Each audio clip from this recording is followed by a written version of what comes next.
یہ قرآن کی آیت ہے، سورہ احزاب ہے۔ ان اللہ و ملائکتہ یصلون علی النبی یا ایھا الذین آمنوا صلوا علیہ وسلموا تسلیما ان الذین یؤذون اللہ۔ یہ جو آیت ہے اس کے بعد پھر یہ آیت ہے۔ درود و سلام کی آیت سن کر لوگ خوش ہوتے ہیں، تو اس آیت کے ترجمے پر لوگ کیوں پریشان ہوتے ہیں؟ یہ تو دونوں ملی ہوئی آیتیں ہیں۔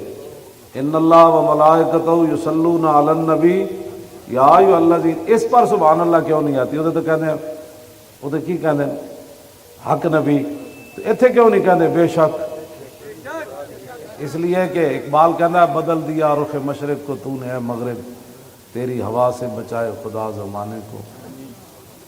اس لیے کہ وہاں سے دن رات تربیت یہ ہو رہی ہے کہ بہتر ہے کہ ان شعروں کو سکھا دے رمے آؤ، بہتر ہے کہ ان شعروں کو سکھا دے رمے آہو، اور باقی نہ رہے شعر کی شعری کا فسانہ، اور کرتے ہیں غلاموں کو غلامی پہ رضامند، اور تعویل مسائل کو بناتے ہیں بہانہ۔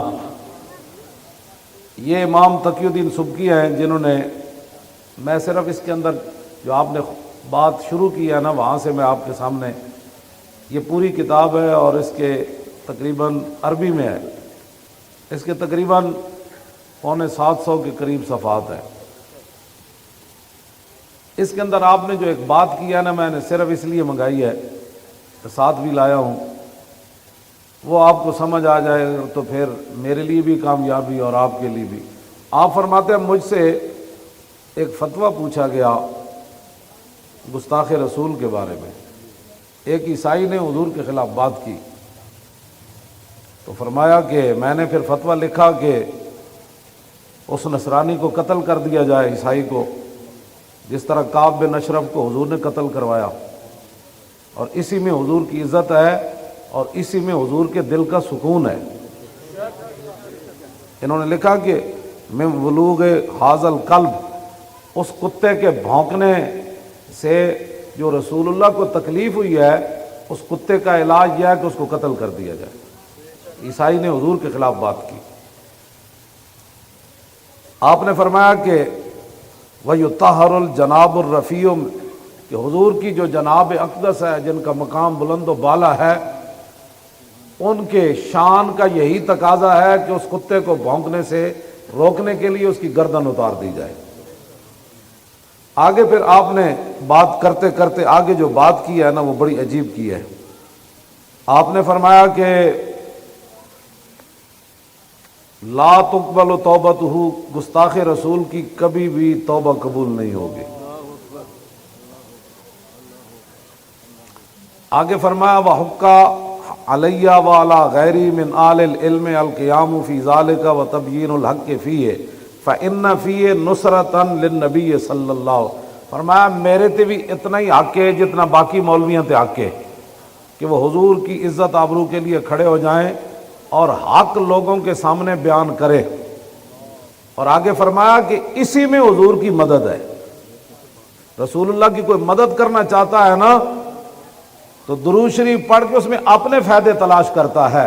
فرمایا حضور کے دشمنوں کے خلاف کھڑا ہونا یہ حضور کی مدد ہے۔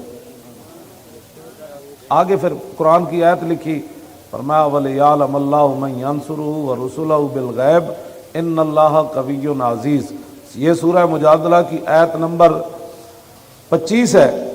فرمایا کہ اللہ صرف یہ دیکھنا چاہتا ہے کہ اللہ کی مدد کون کرتا ہے اور اس کے رسولوں کی مدد کون کرتا ہے، بالغیب، بن دیکھے۔ اور کوئی دیکھ نہ رہا ہو پھر بندہ اللہ کی مدد کرے، اللہ تو مدد سے پاک ہے، مراد ہے کہ اس کے دین کی مدد کرے، مراد یہ ہے کہ اس کے رسول کی مدد کرے، دیکھ کوئی بھی نہ رہا ہو۔ فرمایا اللہ یہ دیکھنا چاہتا ہے کہ اللہ اور اس کے رسولوں کی مدد بن دیکھے کون کرتا ہے۔ آگے فرمایا اللہ تمہاری مدد کا محتاج نہیں، ان اللہ قوی، اللہ بڑی طاقت والا بھی ہے اور عزیز بھی ہے، غالب بھی ہے۔ آگے امام نے کیا لکھا، وَلَيْسَ لِي قُدْرَةٌ أَنْ أَنْتَقِمَ بِيَدِي مِنْ هَذَا الصَّابِّ الْمَلْعُونِ۔ فرمایا جب میرے پاس فتویٰ آیا تو وہ دوسرے ملک میں رہتا تھا، ملعون، اور میں طاقت نہیں رکھتا تھا کہ اپنے ہاتھ سے اس کو قتل کروں۔ یہ مولوی ہے، یہ مولوی اور یہ پیر ہے، نہ ان سے بڑا کوئی پیر ہے نہ ان سے بڑا کوئی مولوی ہے۔ اور میں طاقت نہیں رکھتا تھا اس ملعون گستاخ رسول کو قتل کرنے کی۔ آگے ذرا کان کھول کر سننا ہے، جو کہتے ہیں ہمیں دل سے بڑا درد ہوا امام نے کیا بات کی ہے۔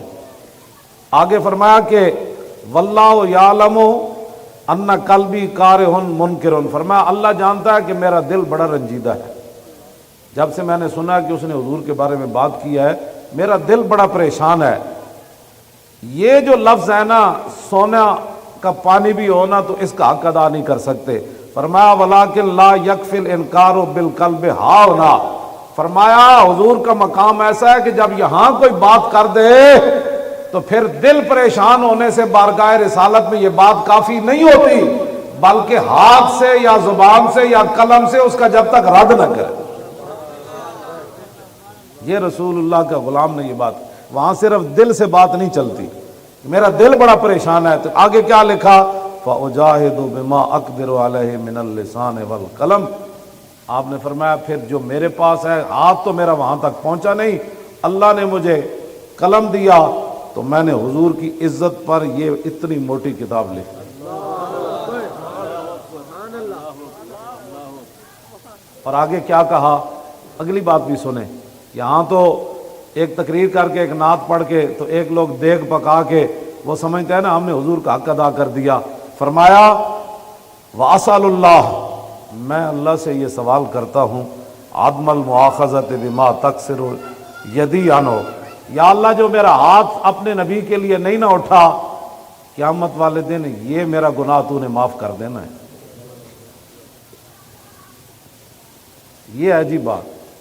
فرمایا میں نے کتاب اتنی اگرچہ بڑی لکھ دی ہے لیکن میں اللہ سے اس کوتاہی کی معافی کا طلبگار ہوں۔ اور آگے کیا بات کہی، فرمایا وَأَن يُنَجِّيَكَ مَا أَنجَى الَّذِي يَنْهَوْنَ عَنِ السُّوءِ، فرمایا ہفتے والے دن جو لوگ مچھلیاں پکڑتے تھے نا اور باز نہیں آتے تھے تو کچھ لوگ ان کو وہ برا کام کرنے سے روکتے تھے۔